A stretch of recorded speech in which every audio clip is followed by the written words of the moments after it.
कृष्ण ने कहा, मैं तो सबकी सुनता हूँ, पर मेरा कौन सुनता है। इंसान गलत कार्य करते समय बाएं दाएं आगे पीछे चारों तरफ देखता है, बस ऊपर देखना भूल जाता है। आपके साथ अब तक जो हुआ अच्छे के लिए हुआ, आगे जो कुछ होगा अच्छे के लिए होगा।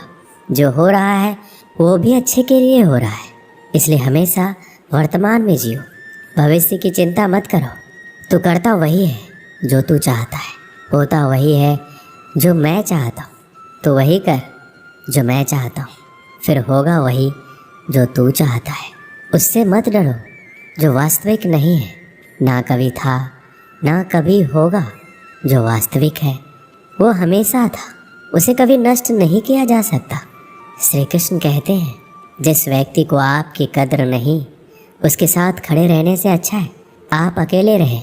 संबंध उसी आत्मा से जुड़ता है जिनका हमसे पिछले जन्मों का कोई रिश्ता होता है, वरना दुनिया के इस भीड़ में कौन किसको जानता है। कृष्ण ने राधा से पूछा, एक ऐसी जगह बताओ जहाँ मैं नहीं हूँ। राधा ने मुस्कुरा के कहा, बस मेरे नसीब में। अहंकार करने पर इंसान की प्रतिष्ठा, वंश, वैभव तीनों ही चले जाते हैं। विश्वास ना हो तो रावण, कौरव और कंस का अंत देख लो। प्यार और तकदीर कभी साथ नहीं चलते, क्योंकि जो तकदीर में होते हैं उनसे कभी प्यार नहीं होता, और जिससे हमें प्यार हो जाता है वो तकदीर में नहीं होता। मनुष्य को जीवन में श्रेष्ठ बनने का प्रयास अवश्य करना चाहिए, परंतु जीवन में हमेशा उत्तम ही रहना चाहिए। जैसे प्राणी अपने पुराने कपड़ों को उतार कर फेंक देता है, नए को धारण कर लेता है, उसी प्रकार यह आत्मा पुराने शरीर से त्याग करके नया शरीर प्राप्त करती है।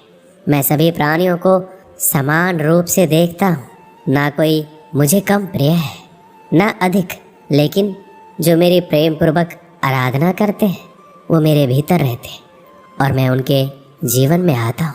मनुष्य कितना भी गोरा क्यों ना हो, परंतु उसकी परछाई सदैव काली होती है। मैं श्रेष्ठ हूँ यह आत्मविश्वास है, लेकिन सिर्फ मैं ही श्रेष्ठ हूँ ये अहंकार है। राधा ने श्री कृष्ण से पूछा, प्यार का असली मतलब क्या होता है।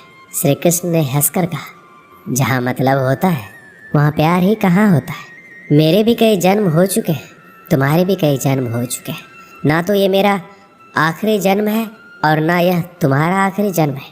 प्रेम एक ऐसा अनुभव है मनुष्य को कभी परास्त नहीं होने देता, और घृणा एक ऐसा अनुभव है जो मनुष्य को कभी जीतने नहीं देता। यदि प्रेम का मतलब सिर्फ पा लेना होता तो हर हृदय में राधा कृष्ण का नाम नहीं होता। अच्छी किस्मत के लोग थोड़ा भी बुरा होने पर भगवान को कोसते हैं, और बुरी किस्मत के लोग थोड़ा भी अच्छा होने पर भगवान का स्मरण और धन्यवाद करते हैं।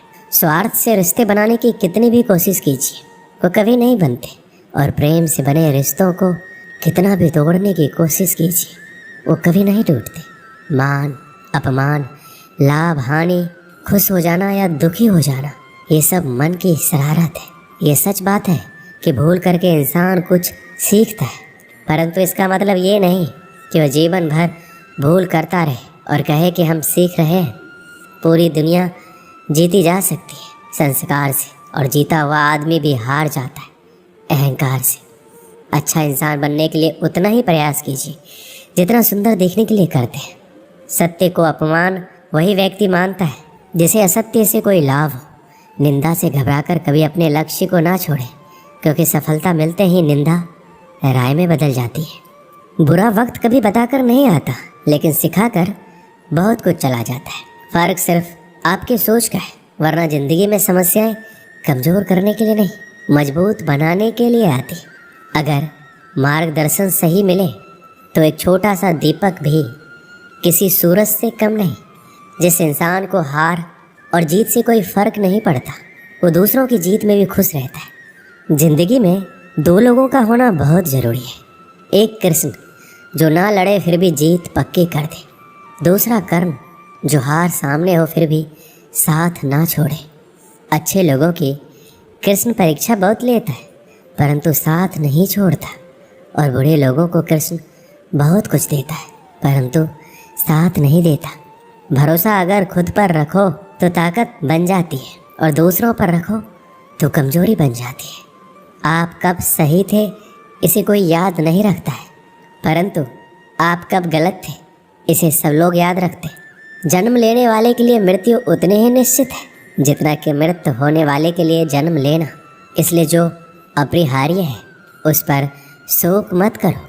खाली हाथ आए खाली हाथ वापस चले जाओगे। आज तुम्हारा कल किसी और का था, परसों किसी और का होगा, जिसे तुम अपना समझकर मगन हो रहे हो। बस यही प्रसन्नता तुम्हारे दुखों का कारण है। मनुष्य का जीवन केवल उसके कर्मों पर चलता है। जैसा कर्म होता है वैसा उसका जीवन होता है। अगर कोई मनुष्य हमारे साथ बुरा कर रहा है तो उसे करने दो, ये उसका कर्म है और समय उसके कर्म का फल उसे अवश्य देगा। लेकिन हमें कभी भी किसी के साथ बुरा नहीं करना चाहिए, क्योंकि यही हमारा धर्म है। जिंदगी में सदैव अवसरों का आनंद लेना चाहिए, लेकिन किसी के भरोसे को तोड़कर नहीं। जो मन को नियंत्रित नहीं करते उनके लिए वह शत्रु के समान कार्य करता है। अगर व्यक्ति शिक्षा से पहले संस्कार, व्यापार से पहले व्यवहार और भगवान से पहले माता पिता को पहचान ले तो जिंदगी में कभी कोई कठिनाई नहीं आएगी। बंधन रिश्तों का नहीं, एहसासों का होता है। जहाँ एहसास खत्म वहाँ रिश्ता खत्म। मेरे रोने पर मेरे आंसू कृष्ण जी पोंछ देते हैं।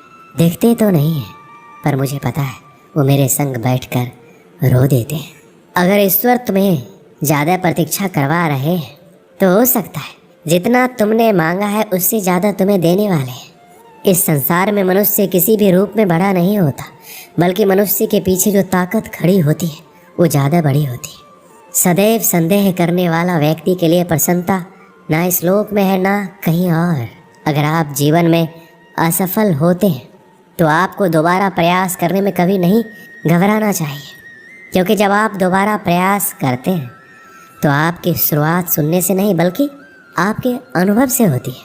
मनुष्य अपने विश्वास से निर्मित होता है। जैसा वो विश्वास करता है वैसा वो बन जाता है। इस पूरे ब्रह्मांड में ऐसी कोई ताकत नहीं जो इंसान की इच्छाओं की पूर्ति कर सके, क्योंकि इंसान की इच्छाएं एक समुद्र के समान होती है जिसे कभी भी भरा नहीं जा सकता।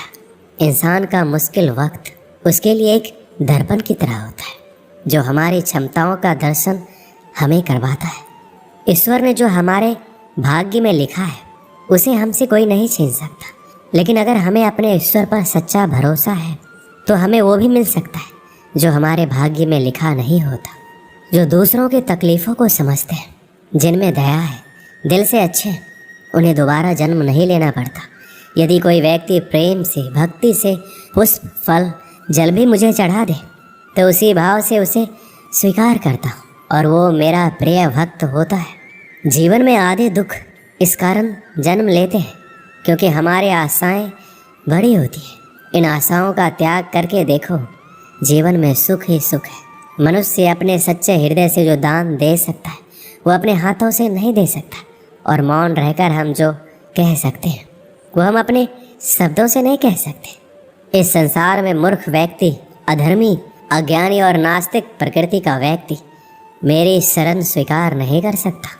एक समय की बात है, एक शहर में बहुत अमीर परिवार रहता था। उस परिवार में किसी प्रकार की कोई चिंता या कमी नहीं थी। परिवार में माता पिता और उनका एक इकलौता बेटा रहता था। वह लड़का अपने माता पिता के पैसों पर ऐश करता था, जिसकी वजह से उसके काफ़ी सारे दोस्त भी बन गए थे। दोस्तों की बुरी आदतों से उस अमीर परिवार का लड़का बुरी तरह से गिर गया। उसमें धीरे धीरे बुरी आदतों का विकास होता चला गया। बेटे की बुरी आदतों से परेशान होकर उसके माता पिता प्रतिदिन चिंतित रहने लगे। दोनों अपने बेटों को समझाते, परंतु बेटे को ये बात समझ में नहीं आती थी। माता पिता को ये समझ नहीं आ रहा था आखिरकार बेटे की बुरी आदतों को किस तरह सुधारा जाए। ये बात उनके लिए एक चिंता का विषय बन गई थी। बेटे की बुरी आदतों से परेशान होकर उसके पिता ने उसे एक सबक के जरिए संगति के असर के फायदे और नुकसान के बारे में सिखाना चाहा। एक दिन लड़के के पिता लड़के को अपने साथ बाजार ले गए। पिता ने बाजार से कुछ संतरे खरीदे। उसके पिता ने साफ संतरों में एक सड़ा हुआ संतरा भी खरीद लिया। दोनों घर वापस आ गए। घर आकर पिता ने बेटे को बोला, बेटा तुम इन संतरों को अलमारी में रख दो। पिता की आज्ञा मानकर बेटे ने सारे संतरे अलमारी में रख दिए।